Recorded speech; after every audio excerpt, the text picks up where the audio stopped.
3 दिन की रिमांड में भेज दिया केजरीवाल जी को। सबसे पहले आज वही सबसे बड़ी खबर है, क्या हुआ शराब घोटाले में आरोपी कट्टर ईमानदार दिल्ली के मुख्यमंत्री अरविंद केजरीवाल को झटके पे झटके लग रहे हैं। केजरीवाल की एक मुश्किल खत्म होती नहीं है और दूसरी मुसीबत सामने खड़े हो जाती है।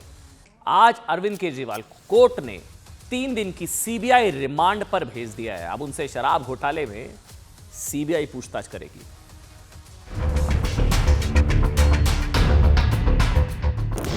अरविंद मनीष वाले स्टेटमेंट कहेंगे। अरविंद ने क्लैरिफाई कर दिया कोर्ट में। ऐसा अरविंद केजरीवाल ने बिल्कुल नहीं कहा कि सिसोदिया दोषी है। ये केस चला रहे वहां। चोरी और अपनी खाल बचाने के लिए अब अरविंद केजरीवाल मनीष सिसोदिया के साथ साथ और किसका नाम लेंगे, उन लोगों को भी अब सावधान रहना। अगर इतनी नफरत हम लोगों से है, आपातकाल तो तुमने देश में लगा ही रखा है। कहीं चौराहे पे खड़ा करके हम सबको गोली मार दो, एक बार में समस्या का समाधान हो जाएगा। कांग्रेस के द्वारा किया हुआ ये केस है, इसलिए वो कृपया बीजेपी पर कुछ भड़ास न निकालें। एक मुख्यमंत्री अरविंद केजरीवाल कोई टेररिस्ट नहीं है। सीबीआई के द्वारा गिरफ्तारी करना एक स्वागत योग्य कदम है। कोर्ट में रंगे हाथों सीबीआई केवल और केवल राजनीतिक बयानबाजी करते हुए पकड़ी जाती है। केंद्र सरकार ने सबसे ज्यादा भेदभाव अगर किसी के साथ किया है तो वो दिल्ली सरकार के साथ और खासकर अरविंद केजरीवाल जी के साथ।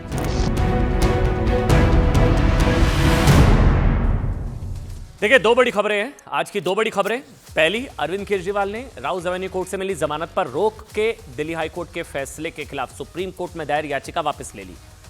सुप्रीम कोर्ट में दायर याचिका अरविंद केजरीवाल ने वापस ले ली, जिसके बाद यह साफ है कि अगले कुछ दिन तिहाड़ में ही रहेंगे केजरीवाल।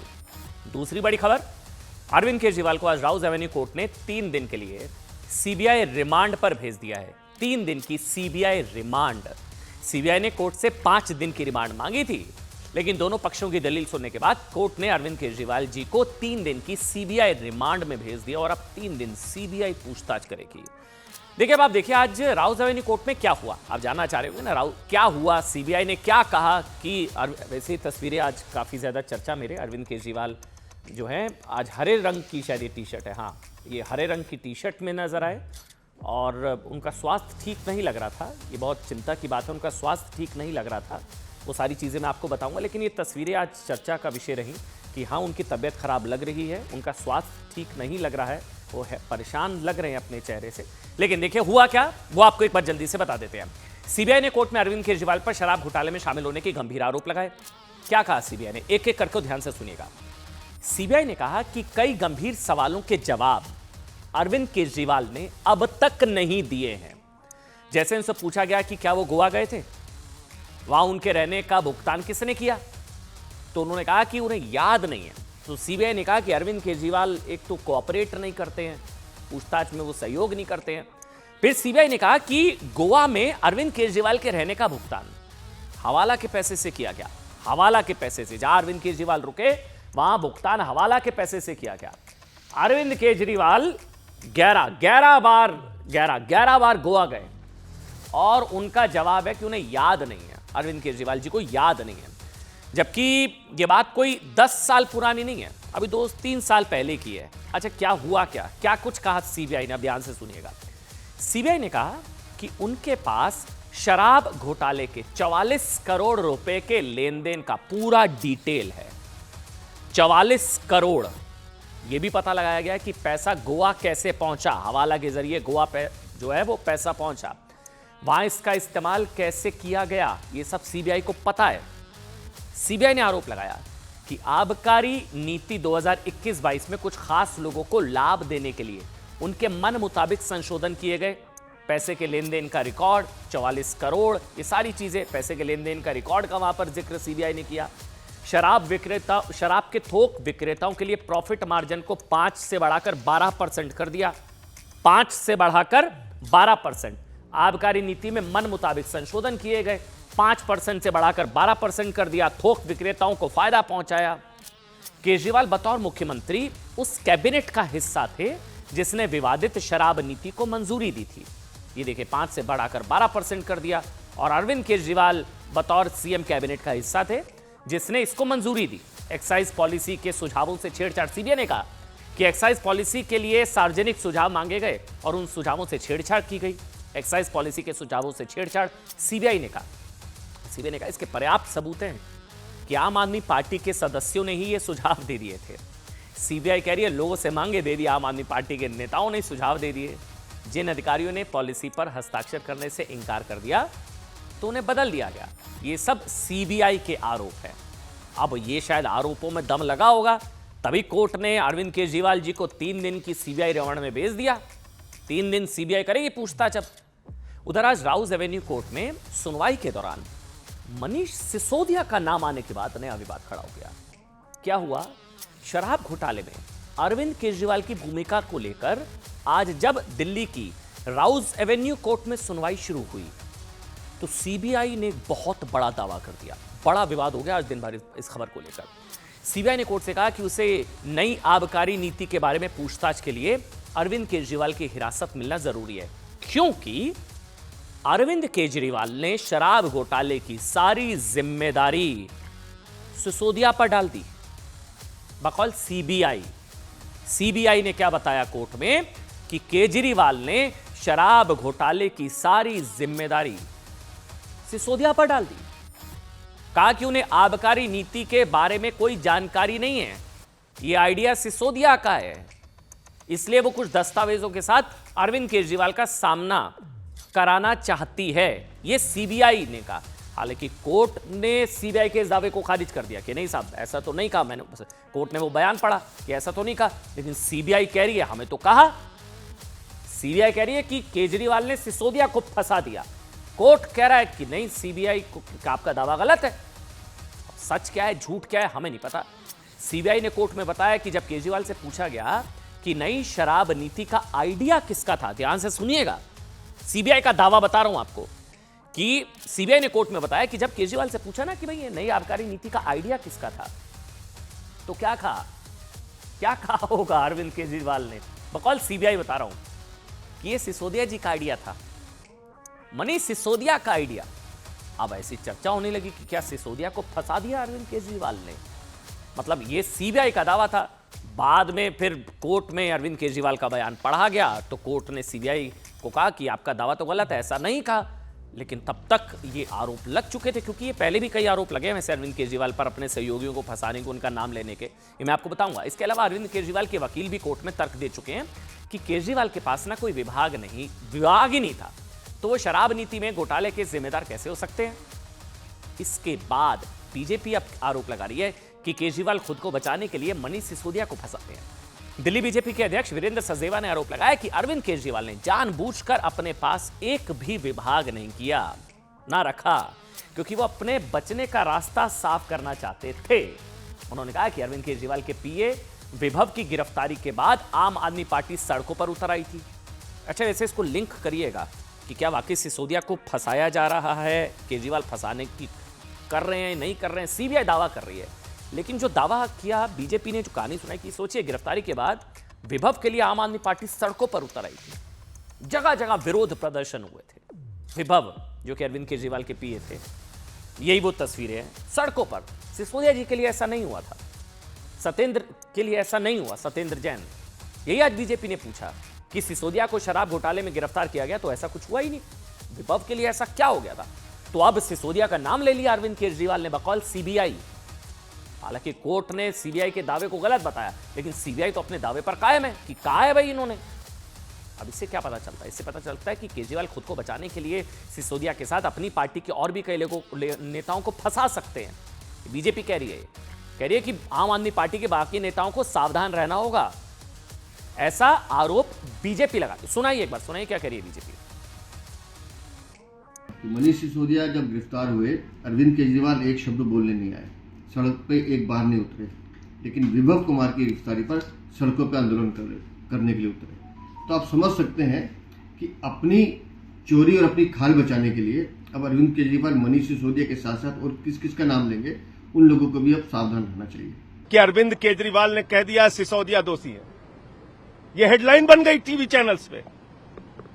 केजरीवाल जी ने जब इसका विरोध किया कोर्ट के अंदर, हमारे वकीलों ने विरोध किया, तो माननीय न्यायाधीश महोदय ने खुद से वो स्टेटमेंट पढ़ा सीबीआई से मांगकर। बोला पढ़ाओ कहां पे लिखा हुआ है। और जब उन्होंने पढ़ा तो बोले कि आप गलत बोल रहे हैं, ऐसा अरविंद केजरीवाल ने बिल्कुल नहीं कहा कि सिसोदिया दोषी है। ये केस चला रहे वहां। अब देखिए, सीबीआई कह रही है कि केजरीवाल ने सिसोदिया को फंसा दिया या फंसाने की कोशिश किया, नाम ले लिया। संजय सिंह आम आदमी पार्टी कह रही है ऐसा कुछ नहीं है। जज में जब कोर्ट में बयान पढ़ा गया तो कोर्ट ने भी कहा कि केजरीवाल जी ने ऐसा तो नहीं कहा, सीबीआई के दावे को गलत बताया कोर्ट ने। अब कौन क्या कह रहा है हमें नहीं पता, लेकिन ये बात देखिए सच है कि अरविंद केजरीवाल पर पहले भी इस तरह के आरोप लग चुके हैं। उसको नहीं किसी ने डिनाई किया था। 1 अप्रैल को ईडी ने भी कोर्ट में सुनवाई के दौरान क्या बताया था कि अरविंद केजरीवाल ने ईडी की पूछताछ में आम आदमी पार्टी के 2 बड़े नेताओं सौरभ भारद्वाज और आतिशी का नाम ले लिया था। अभी क्या चल रहा है, सिसोदिया का नाम लेने का आरोप लग रहा है इन पर। अभी पहले क्या था कि केजरीवाल ने सौरभ भारद्वाज और आतिशी का नाम कोर्ट में ले लिया था बकौल ईडी। ईडी के मुताबिक अरविंद केजरीवाल ने पूछताछ में बताया कि शराब नीति घोटाले मामले में आरोपी विजय नायर उन्हें नहीं रिपोर्ट करता। केजरीवाल जी ने बोला मुझे नहीं रिपोर्ट करता, वो तो आतिशी और सौरभ को रिपोर्ट करता था। अब आतिशी और सौरभ, ये ऐसा हुआ कि कहीं उनको ना फंसा रहे हैं अरविंद केजरीवाल जी। अब जबकि सच्चाई क्या है? सच्चाई है कि विजय नायर आम आदमी पार्टी का कोई मामूली कार्यकर्ता नहीं, बल्कि पार्टी का कम्युनिकेशन सेल का हेड था। और ईडी का दावा है कि विजय नायर ने ही कई शराब कारोबारियों से केजरीवाल की बात कराई थी। जिस समय ईडी ने कोर्ट में यह दावा किया था, उस वक्त अरविंद केजरीवाल बिल्कुल मौन खड़े रहे। जब ईडी ने कहा कि अरविंद केजरीवाल जी इन दोनों का नाम ले लिया है, केजरीवाल वहां मौन खड़े रहे।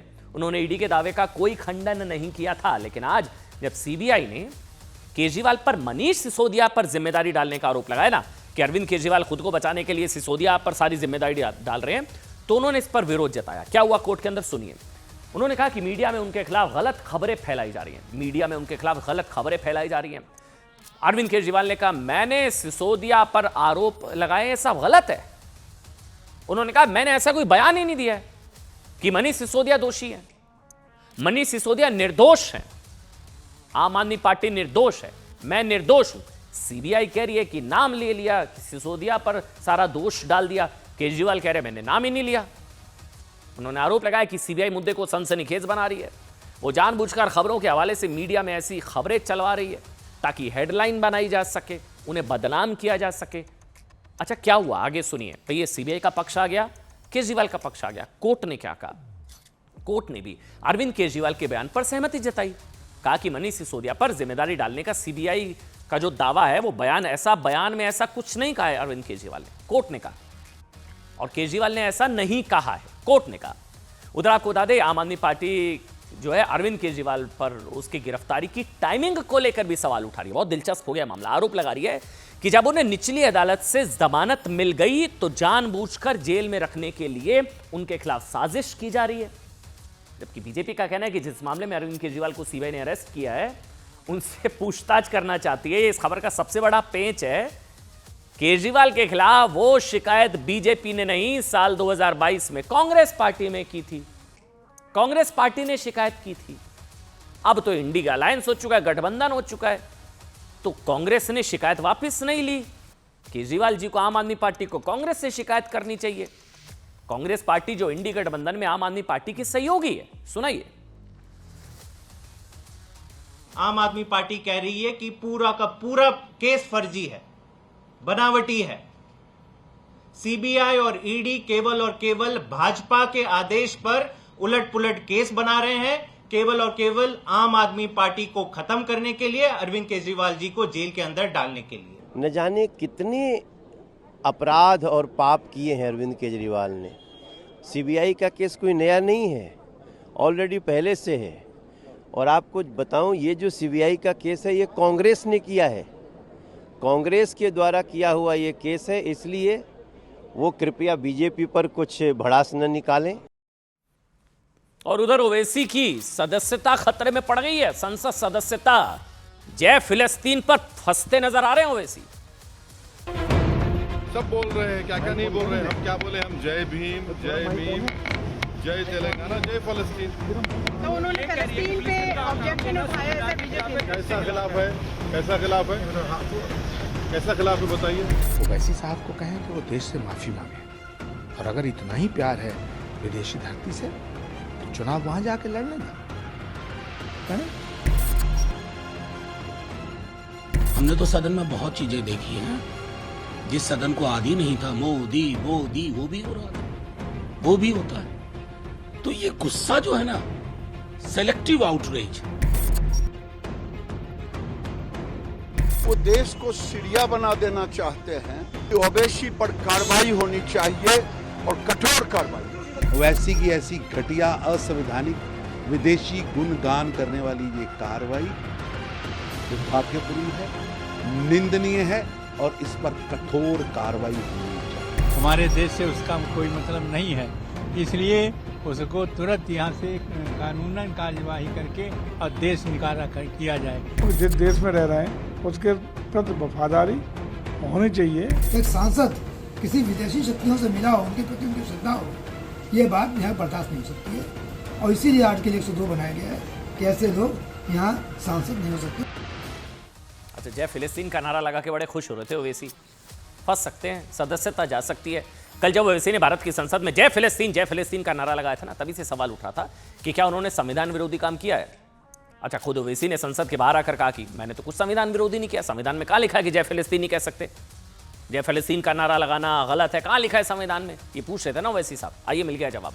ओवैसी के खिलाफ राष्ट्रपति को भेजी गई चिट्ठी में इस बात का जवाब मिल गया है कि संविधान में कहाँ लिखा है कि जय फिलिस्तीन का नारा लगाना गलत है। जय फिलिस्तीन तो नहीं, लेकिन क्या गलत है? ये क्या हुआ है? राष्ट्रपति को भेजी गई इस चिट्ठी में, ध्यान से सुनिएगा, ये बहुत बड़ी खबर है। इसमें लिखा गया है कि उसे जानकर ओवैसी को लग सकता है कि शायद उन्होंने खुद अपने पैरों पर कुल्हाड़ी या कुल्हाड़ी पर पैर दे मारा है। यह चिट्ठी राष्ट्रपति को लिखी गई है क्योंकि जय फिलिस्तीन का नारा लगाने की वजह से ओवैसी की सदस्यता पर तलवार लटक सकती है। कल संसद में शपथ लेते हुए ओवैसी ने भारत की जय, संविधान की जय, भारतीय लोकतंत्र की जय की बजाय जय फिलिस्तीन का नारा लगा दिया था। ये वही ओवैसी है जो कह चुके हैं कि गर्दन पर चाकू भी रख दो तो भारत माता की जय नहीं बोलूंगा। लेकिन भारत की संसद में एक दूसरे देश के प्रति निष्ठा दिखाने में उन्हें कोई दिक्कत नहीं हुई। अब क्या हुआ है? ओवैसी के इसी बयान या आपत्तिजनक बात के खिलाफ राष्ट्रपति द्रौपदी मुर्मू तक एक शिकायत पहुंच गई है साहब। सुप्रीम कोर्ट के वरिष्ठ अधिवक्ता हरिशंकर जैन ने राष्ट्रपति को चिट्ठी लिख दी है। शिकायत में कहा है कि ओवैसी की, ये वो चिट्ठी है कि ओवैसी की संसद सदस्यता बर्खास्त हो जानी चाहिए, क्योंकि सुनिए, संविधान भारत के नागरिकों को विदेशी राज्य के प्रति निष्ठा रखने की इजाजत भारत के जो सांसद हैं उनको वो नहीं देता है, इजाजत नहीं देता है। भारतीय संविधान के अनुच्छेद 102 में संसद सदस्यों, सांसद जो हैं, संसद के सदस्यों की अयोग्यता के नियम बताए गए हैं।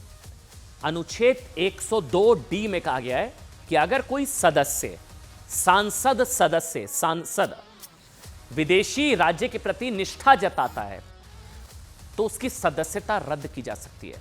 संविधान के अनुच्छेद 103 में कहा गया है कि अनुच्छेद 102 के तहत अगर कोई अयोग्य पाया जाता है तो उसकी संसद सदस्यता पर अंतिम फैसला राष्ट्रपति लेंगे। यानी अब खबर क्या है?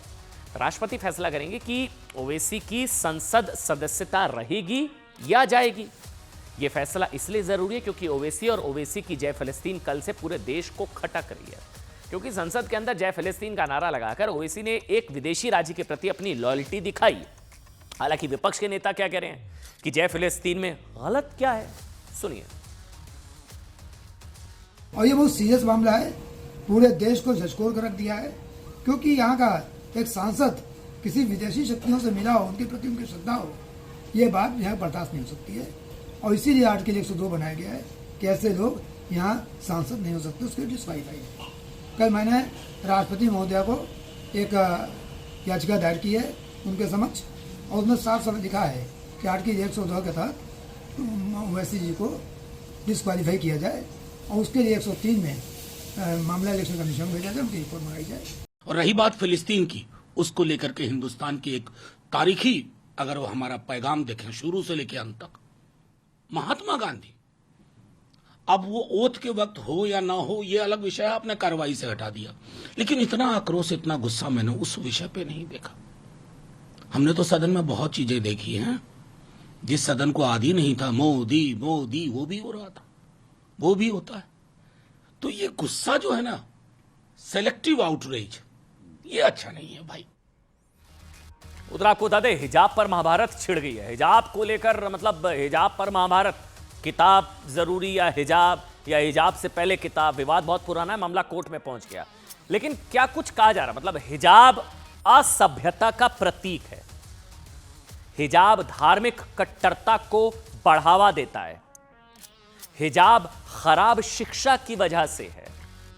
ये मैं नहीं कह रहा हूं, हिजाब के विरोध में ये बातें कौन कह रहा है? खुद एक इस्लामिक मुल्क जिसका नाम है तजाकिस्तान, 90% मुस्लिम पॉपुलेशन है, 90%। उस ताजिकिस्तान ने हिजाब बुर्के को एलियन पहनावा बताते हुए बुर्का बैन, हिजाब बैन कर दिया। इतना ही नहीं, तजाकिस्तान ने हिजाब और बुर्का पहनने पर जुर्माना लगा दिया है। अब सोचिए, मुस्लिम देशों में हिजाब, उस पर बैन लगाया जा रहा है, 90% मुस्लिम पॉपुलेशन। हमारे यहां हिजाब के लिए स्कूल क्लासरूम में हिजाब में कोई आपत्ति नहीं है, बुर्के पे कोई आपत्ति नहीं है, पहनिए क्लासरूम में। मतलब आप हिजाब और बुर्के पर कोई बैन नहीं है भारत में। भारत सेकुलर देश है, सभी धर्मों का सम्मान है। क्लासरूम में, कॉलेज में हिजाब अलाउ होना चाहिए। मुस्लिम देश बैन कर रहे हैं, यहां भारत में छात्राएं कॉलेज में हिजाब और बुर्का पहनने को लेकर कानूनी लड़ाई लड़ रही हैं। बॉम्बे हाई कोर्ट में भी कॉलेज में बुर्का और हिजाब पहनने की मंजूरी की मांग की गई थी। बॉम्बे हाई कोर्ट, क्या हुआ? बॉम्बे हाई कोर्ट ने कॉलेज में बुर्का और हिजाब को इजाजत की मांग करने वाली याचिका खारिज कर दी, रद्द कर दी। नहीं भाई, नहीं हो सकता। हाई कोर्ट ने कॉलेज के परिसर में हिजाब बैन के फैसले में हस्तक्षेप करने से इंकार कर दिया। इसके साथ ही बॉम्बे हाई कोर्ट ने कॉलेज के हिजाब बैन के फैसले को सही ठहराया। कोर्ट के इस फैसले के बाद राज्य के स्कूल कॉलेज में नियम अनुसार ड्रेस कोड लागू होगा, यानी अब कोई छात्रा हिजाब या बुर्का पहनकर स्कूल कॉलेज छात्र में परिसर में एंट्री नहीं ले पाएगी। मतलब बेसिकली ड्रेस कोड जरूरी है, ड्रेस कोड। स्कूल के बाहर, क्लासरूम के बाहर जो पहनना पहनिए। इस विवाद की कहानी है कि महाराष्ट्र के चैंबूर में ना मौजूद आचार्य मराठा कॉलेज ने ड्रेस कोड के तौर पर हिजाब पहनने पर बैन लगा दिया था। कॉलेज अंदर क्लासरूम में हिजाब बैन को कॉलेज की 9 छात्राओं ने चुनौती दी। कहा कि हिजाब पर प्रतिबंध धार्मिक स्वतंत्रता का उल्लंघन है। जवाब में कॉलेज ने कहा कि कॉलेज में संस्थान ड्रेस कोड के पक्ष में, ड्रेस कोड होगा ना भाई, और कॉलेज में सभी के लिए एक समान नियम लागू होगा। मुस्लिम छात्राओं की ओर से कोर्ट में यह भी कहा गया कि उन्हें क्लासरूम में बुर्का हिजाब की मंजूरी मिलनी चाहिए, क्लासरूम के अंदर, क्योंकि ऐसा कुरान में लिखा है। बॉम्बे हाई कोर्ट ने कॉलेज के फैसले को सही ठहरा दिया। इसके बाद अब मुस्लिम लड़कियां क्लासरूम में हिजाब पहनने के लिए सुप्रीम कोर्ट में अपील करने जा रही हैं। सुनिए।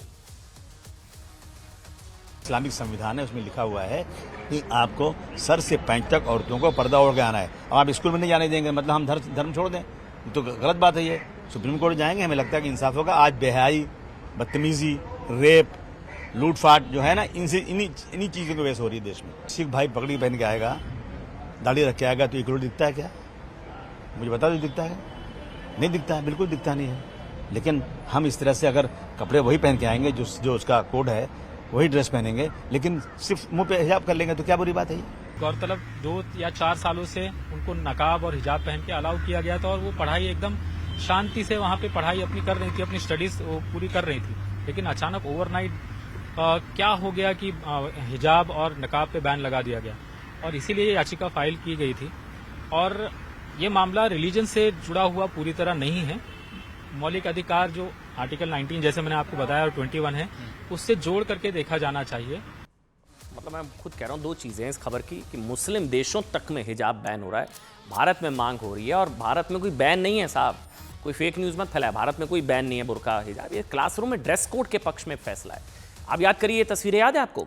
ये महाराष्ट्र से पहले कर्नाटक में भी हिजाब को लेकर विवाद हो चुका है। कर्नाटक में बीजेपी सरकार ने क्लासरूम में हिजाब और बुर्का पर प्रतिबंध लगा दिया था, क्लासरूम के अंदर। कांग्रेस सरकार ने हटा दिया। हालांकि हाईकोर्ट ने क्लासरूम में हिजाब बैन के फैसले को सही बताया था। अब ये मामला जो है ना सुप्रीम कोर्ट तक गया, और अब ये सुप्रीम कोर्ट की संविधान पीठ के पास है, मामला सब जुड़े से। आप सोचिए, एक और तजाकिस्तान जैसा देश है जो कह रहा है कि भाई हिजाब असभ्यता का प्रतीक है, हिजाब धार्मिक कट्टरता को बढ़ावा देता है, खराब शिक्षा की वजह है। दूसरी ओर ईरान जैसा देश है जहां हिजाब विरोधी क्रांति क्रूरता से दबा दी गई। हिजाब मतलब ईरान में भी हुई थी, याद है आपको, हिजाब विरोधी क्रांति ईरान के अंदर भी। मुस्लिम देशों में हिजाब के खिलाफ आवाज उठ रही है, हमारे देश में क्लासरूम में भी हिजाब चाहिए। अब किसी को हिजाब नहीं पहनने पर 2 साल की सजा वहां पर दी गई, किसी को हिजाब नहीं पहनने पर कोड़े मारे गए। ईरान में तो बिना हिजाब सोशल मीडिया पर तस्वीर पोस्ट करने पर भी 2 साल की सजा है।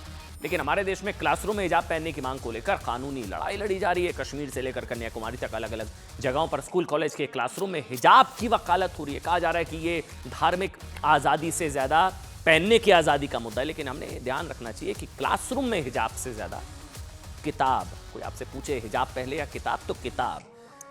आगे बढ़ेंगे और यूपी में बुलडोजर का डर ऐसा है कि लोग मतलब कब्जा वैसे ही हटा रहे हैं, बुलडोजर का इंतजार नहीं कर रहे हैं। कब्जाधारी पहले ही कब्जा हटा रहे हैं, सरेंडर कर अपने अतिक्रमण को खुद ही हटा रहे हैं। खबर आपको दिखाएं, लेकिन उससे पहले एक ऐसा करते हैं, तस्वीर आपको दिखाते हैं। ये देखिए आप तस्वीर, ये जो आपको नजर आ रहे हैं ना, ये रोड रोलर चलाते हुए ये हिमंता बिस्वा शर्मा है। ये देखिए आप, दिखाइए फुल स्क्रीन पर दिखाइए तस्वीरें, चेहरा दिखेगा। बुलडोजर ये रोड रोलर पर हिमंता है, हिमंता बिस्वा शर्मा। देखिए ध्यान से, चेहरा दिखेगा आपको, मुख्यमंत्री असम के हिमंता बिस्वा शर्मा खुद ही बुलडोजर और ये रोड रोलर पर बैठ गए, स्टीयरिंग थाम ली। ये किस पर चल रहा है?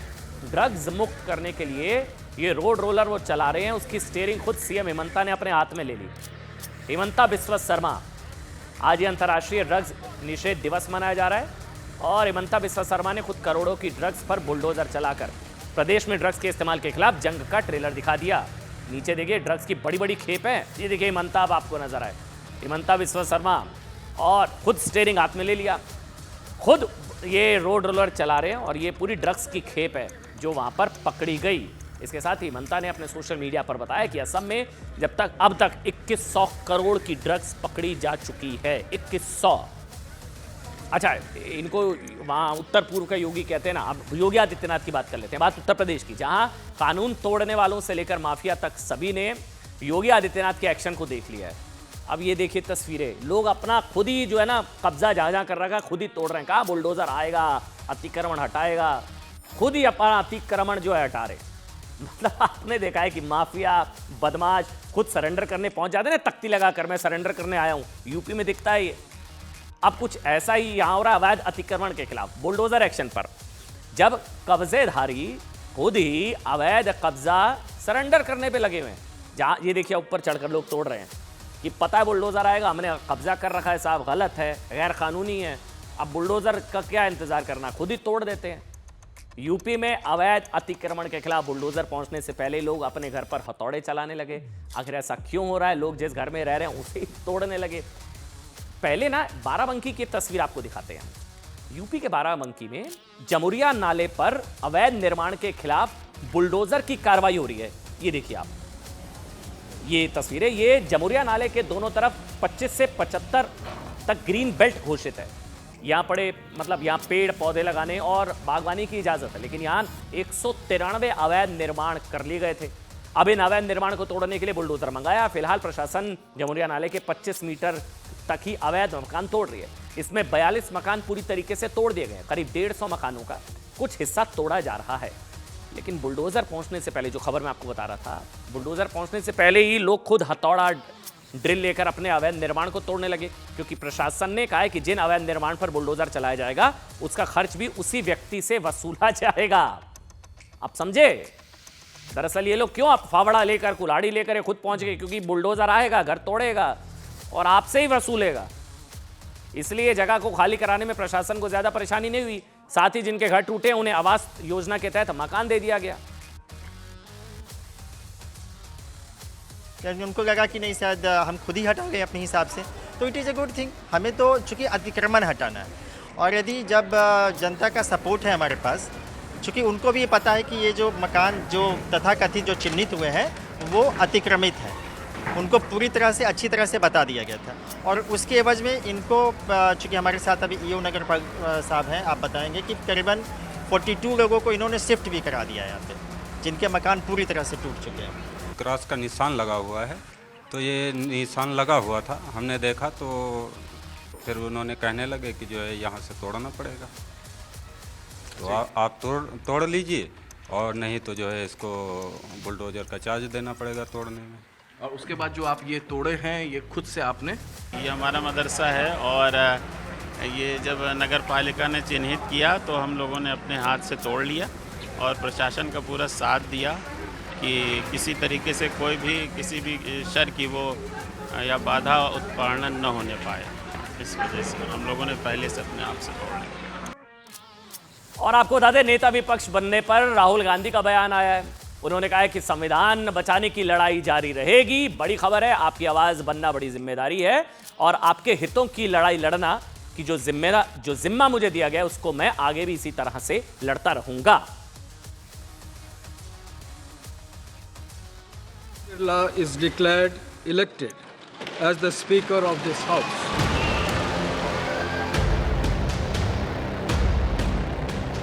ये सदन का सौभाग्य है कि आप दूसरी बार इस आसन पर विराजमान हो रहे हैं। It is very important that the voice of the opposition is allowed to be represented in this house.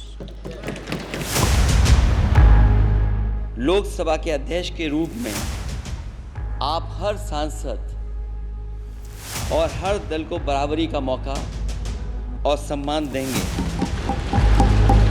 Sir, हम लोगों को बहुत खुशी है आपको पुनः इस चेयर पर देखकर। मैं आपको हृदय से बधाई देता हूं।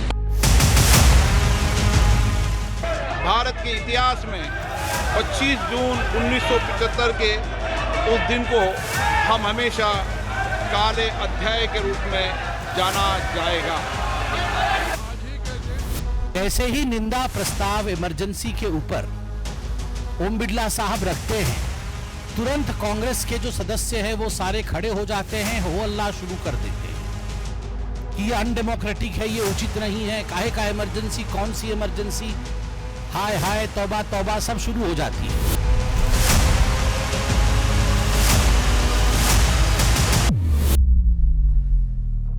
जी हाँ, संसद सत्र के सबसे विस्फोटक शुरुआत की सबसे पहले बात करेंगे। जिनको लग रहा था ना कि मतलब अब की बार दबाव वाली सरकार बैकफुट पर है, उन्हें खबर बहुत पीड़ा पहुंचा सकती है। ये पूरी खबर आपको बताएंगे, लेकिन उससे पहले लोकसभा में आज का अपडेट आपको 4 तस्वीरों के जरिए एक बार जल्दी से देते थे आज क्या हुआ। पहली खबर, ओम बिरला एक बार फिर लोकसभा के अध्यक्ष बना दिए गए हैं। नंबर 1, कार्यकाल पूरा करने के बाद दूसरी बार स्पीकर बनने वाले वो देश के दूसरे स्पीकर। दूसरी खबर, स्पीकर के लिए विपक्ष के उम्मीदवार के सुरेश हार गए, सदन में ध्वनिमत से प्रस्ताव में उनकी हार हो गई।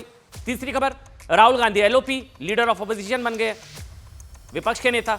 चौथी खबर, यह पहला मौका है जब राहुल गांधी अपने राजनीतिक जीवन में कोई संवैधानिक पद पर है। चौथी खबर, लोकसभा में आपातकाल के विरोध में प्रस्ताव पास हो गया। उसी की बात सबसे पहले विस्फोटक शुरुआत क्या हुई, जिसका जिक्र हमने शुरुआत में किया था। आज दरअसल स्पीकर चुने जाने के बाद ही संसद में भारत के संविधान पर काले अध्याय आपातकाल पर प्रस्ताव पारित कर दिया गया। 2 मिनट का मौन रखा गया, जो कांग्रेस के लिए परेशान करने वाला था। कांग्रेस उसका विरोध करे तो इसका मतलब होगा कि वो आपातकाल के साथ है। प्रस्ताव का विरोध तो आपातकाल के साथ ही हुए ना, तो अगर आप कांग्रेस फंस गई, कांग्रेस अगर इसका विरोध करती है प्रस्ताव का, तो मतलब वो आपातकाल के साथ है। और अगर संविधान की रक्षा के खिलाफ वो प्रस्ताव का साथ अगर वो देती है, अगर प्रस्ताव का साथ देती है और इंदिरा के फैसले का विरोध करना अब कांग्रेस के लिए राजनीतिक रूप से ठीक नहीं होगा। इसलिए कांग्रेस ने हंगामा करना शुरू कर दिया। देश के संविधान को बंधक बनाकर जो आपातकाल 1975 में लागू किया गया, उसके विरोध में लोकसभा में जब प्रस्ताव पढ़ा जा रहा था तो हंगामा, विपक्ष, कांग्रेस, सुनाइए एक बार क्या हो रहा था वहां पर, सुनाइए। लगातार हंगामा होता रहा। भारत की पहचान पूरी दुनिया में लोकतंत्र की जननी के तौर पर है। भारत में हमेशा लोकतांत्रिक मूल्यों और वाद संवाद का समर्थन हुआ, हमेशा लोकतांत्रिक मूल्यों की सुरक्षा की। सोचिए, वही कांग्रेस है, विपक्ष है, जिससे इस वक्त संविधान खतरे में नजर आ रहा है।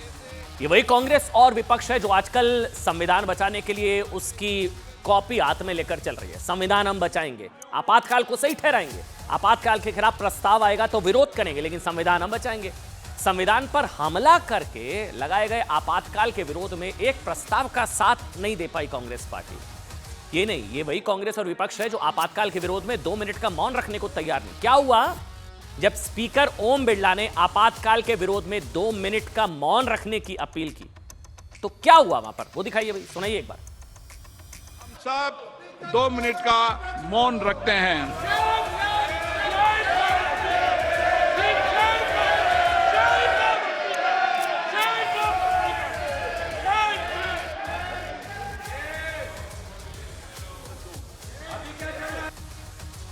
क्लियर मतलब है, या तो आप आपातकाल के साथ हैं या इस प्रस्ताव के साथ है, दोनों तो नहीं हो सकता ना। आप आपातकाल के विरुद्ध 2 मिनट का मौन नहीं रख सकते हैं, आप परेशान हो, मतलब आप आपातकाल के साथ हैं, आप इमरजेंसी के साथ हैं।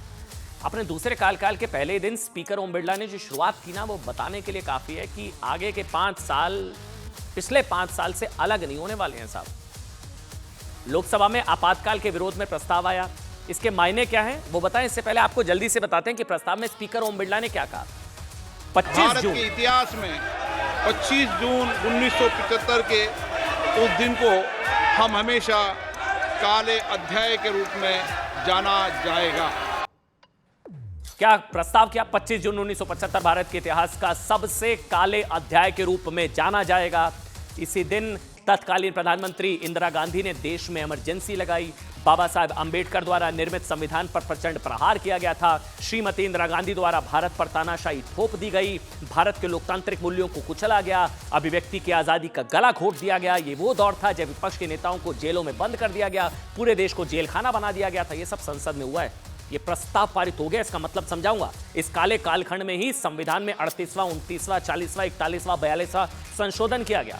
कांग्रेस सरकार द्वारा किए गए इन संशोधनों का लक्ष्य था कि सारी शक्तियां एक व्यक्ति के पास आ जाए, न्यायपालिका पर नियंत्रण हो, संविधान के मूल सिद्धांत खत्म किए जा सकें। मतलब समझिए, पहली बार संसद के दस्तावेजों में ये सच दर्ज हो गया है। वो अब तक किताबों और बताया जाता था, मतलब बातचीत का हिस्सा था, वो रिकॉर्ड पर चला गया है पार्लियामेंट के। कांग्रेस पार्टी से लेकर आपातकाल के सारे किरदार अब संसद के रिकॉर्ड में दर्ज हो गए हैं। आपातकाल लगाने वालों से लेकर आपातकाल का समर्थन करने वाले सभी अब संसद के दस्तावेज में दर्ज हो गए हैं।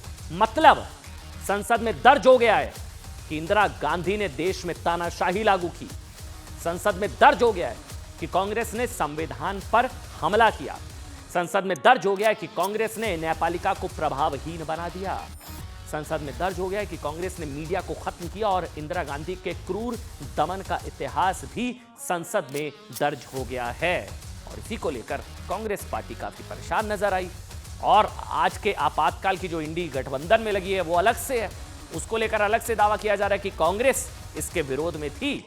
लेकिन समाजवादी पार्टी, क्योंकि जो है मुलायम जी को खुद जेल में डाल दिया था कांग्रेस पार्टी ने उस वक्त आपातकाल के समय, लालू जी को जेल में डाल दिया था, स्टालिन साहब जेल चले गए थे, तो सहयोगियों ने पल्ला झाड़ दिया। आपातकाल पर कांग्रेस अकेली पड़ती हुई नजर आई। और एक बड़ी खबर इस वक्त आपको बता दें, भारतीयों पर नस्ल भेदी टिप्पणी करने वाले, 55% विरासत कर की बात करने वाले, प्रभुराम पर विवादित टिप्पणी करने वाले सैम पित्रोदा साहब की वापसी हो गई है। बहुत बड़ी खबर इस वक्त हमको मिल रही है।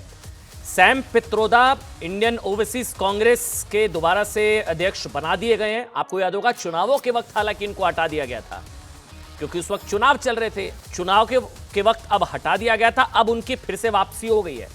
आज ही राहुल गांधी एक तरीके से लीडर ऑफ ऑपोजिशन के तौर पर उन्होंने पदभार ग्रहण किया। आज वो लीडर ऑफ ऑपोजिशन बने और उसके बाद राहुल गांधी के नेता विपक्ष बनने के बाद संभवतः ये पहला बड़ा फैसला। इसको लेकर अब अलग अलग तरह के रिएक्शंस आ रहे हैं। बीजेपी की तरफ से कहा जा रहा है कि ये मतलब ये सारे बयान जो सैम पित्रोदा ने दिए थे वो शायद राहुल गांधी या परिवार के इशारे पर दिए थे। जब याद होगा उन्होंने जो है पूर्व के लोगों को चीनी जैसे दिखते हैं और यहाँ के लोग वैसे दिखते हैं, नस्ल भेदी टिप्पणी की थी। यानी कि निलंबन सिर्फ दिखावा था, हुआ तो हुआ, 84 नरसंहार हुआ तो हुआ, लेकिन अब वापसी हो गई है सैम पित्रोदा की। आगे बढ़ेंगे। आज की एक और बड़ी खबर, कीनिया में सड़कों पर तांडव वाले हालात हैं।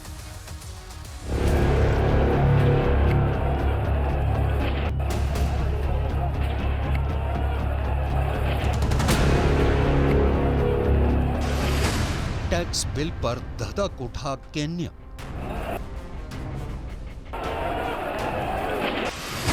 संसद में लगा दी आग, सड़क पर कत्लेआम।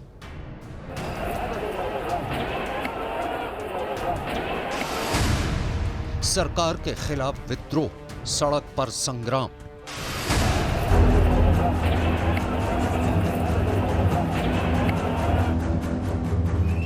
केन्या में टैक्स बढ़ाने वाले बिल के पास हो जाने के बाद वहां लोगों में गुस्सा ऐसा फूटा कि पूरा देश विद्रोह की आग में जल उठा।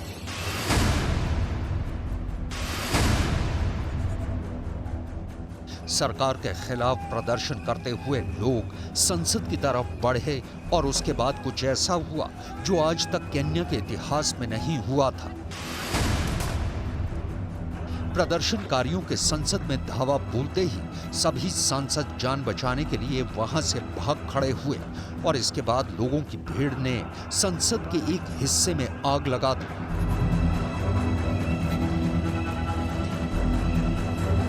संसद के अंदर घुसे लोगों ने जमकर तोड़-फोड़ की। हालात इतने खतरनाक थे कि हिंसा के दौरान सांसदों को एक अंडरग्राउंड टनल के जरिए बाहर निकाला गया। वहां से आई एक तस्वीर में संसद परिसर के अंदर बड़ी संख्या में प्रदर्शनकारी बवाल करते दिखाई दिए। उन्हें वहां से खदेड़ने के लिए सुरक्षा बल के लोग उन पर गोली चलाते और उन पर आंसू गैस के गोले छोड़ते नजर आए।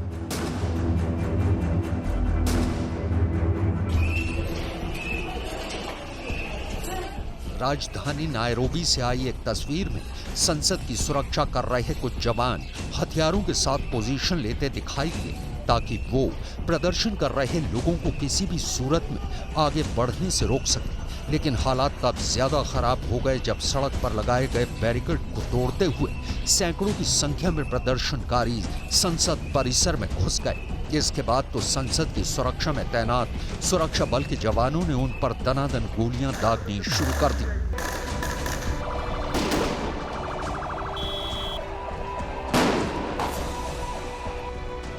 नायरोबी में कम से कम 5 लोगों की इस हिंसा में मौत हो गई है और 150 से अधिक लोग घायल हुए हैं। केन्या में सरकार विरोधी प्रदर्शन को कुचलने की कोशिश पर संयुक्त राष्ट्र ने भी कहा है कि सरकार को संयम बरतने की जरूरत है। Obviously, looking at what is going on in Nairobi and in Kenya, where Secretary General is obviously deeply concerned over the reported violence that we've seen connected with these protests and these street demonstrations. He's very much saddened by the reports of deaths and injuries, including journalists and medical personnel. Kenya में कई हफ्तों से tax bill के खिलाफ प्रदर्शन हो रहा है। इस बिल के तहत राष्ट्रपति विलियम रूटो की सरकार देश में टैक्स बढ़ाने वाली है।